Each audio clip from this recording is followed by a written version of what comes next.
Salut tout le monde, c'est Romain et les fourmis et aujourd'hui on se retrouve dans un nouvel épisode de cette série mini. Aujourd'hui je vous présente une espèce européenne encore une fois et c'est Messor barbarus que j'ai choisi. On va voir aujourd'hui.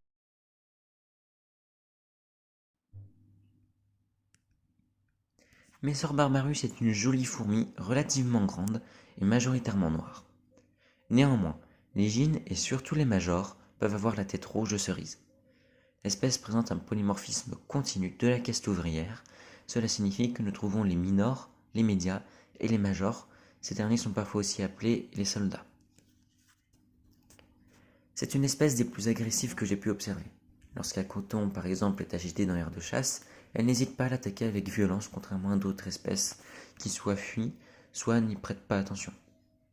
Cela étant, elles sont aussi les plus peureuses que j'ai pu voir. À la moindre secousse, c'est la panique totale. Il s'agit là encore une fois d'une espèce méditerranéenne, donc qui va apprécier la chaleur. Le nid doit tout de même présenter une partie humide, sans négliger la partie sèche. Cette dernière est primordiale pour stocker les graines dont cette espèce se nourrit.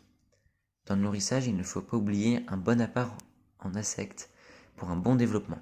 En effet, les insectes sont là pour nourrir les larves et tout le couvain.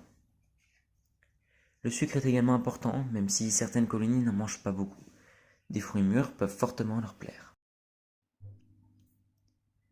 Sur cette espèce, beaucoup de retours à vous donner.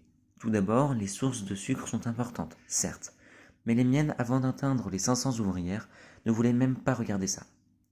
Alors vous allez dire, oui, il n'y a pas 500 ouvrières sur cette vidéo. Effectivement, le tube que je vous filme, c'est une fondation qui a 1 an. C'est plus simple de faire de belles images avec elle qu'avec la grosse colonie. Les messors s'adaptent très bien à tous les setups, leur élevage est vraiment simple. Du tube de fondation au nid, au plexi, puis au terrarium, avec de la terre, tout leur va. Ça va de soi, mais jamais d'évasion avec cette espèce qui est une exécrable grimpeuse. Donc un petit peu d'anti-évasion, juste pour dire qu'on fait bien les choses, mais normalement vous n'aurez pas de problème.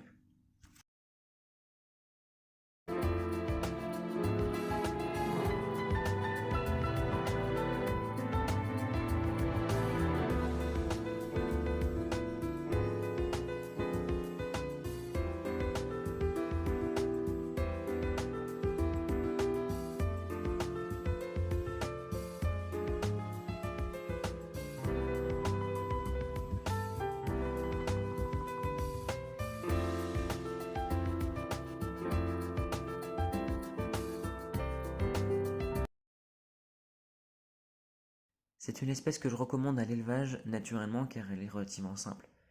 Les évasions sont vraiment rares et elles acceptent sans souci que les conditions d'élevage ne soient pas optimales pendant les vacances. S'il y a des graines et des tubes à essai dans l'air de chasse, une colonie peut rester aisément 3 semaines seule. Les tubes à essai étant là évidemment pour faire un apport d'eau et une zone humide. Si jamais le nid sèche complètement pendant les vacances, eh bien elles vont partir dans les tubes qui sont comme des tubes de fondation. Et au retour des vacances, il suffit de remouiller le nid et elles vont revenir. Et voilà, c'était Romain et les fourmis pour encore un épisode de cette série. J'espère vraiment qu'elle vous plaît et je vous dis à bientôt